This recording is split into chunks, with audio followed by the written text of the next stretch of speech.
தூங்குறியே இந்த கடை விளங்குமா? தூங்குறவன வெறிக்க வெறிக்க பாக்குறியே நீ விளங்குவியா? போய் டீயை கொண்டாமோ தேவி. செல்ல குட்டி பொச்சு குட்டி. டேய் அச்சோ வாங்க நம்ம புள்ளையா? நம்ம புள்ள இல்லடா என் புள்ள.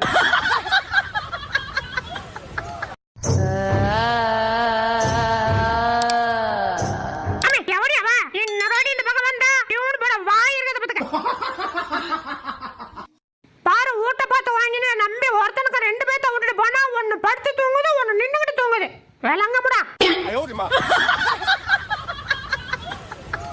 டேய் வாடா போவோம். யோ இவங்களோட இருந்து புள்ள தின்னாலும் திம்மனாஞ்சி வா கூட வந்து போட்டாதீங்க மாட்டான் போயா. டேய் பங்கு மணி 12 ஆச்சுடா எந்திரா. அட்டா பாவி ஊட்ட விட்டு ஓடலான்னு பிளான்லாம் போட்டுவிட்டு எப்படி எருமக்கடா மாரி தூங்குறான் பாரு. டேய் எந்திரா. ஹாய் செல்லம், அவன் பேர் என்ன? என்னது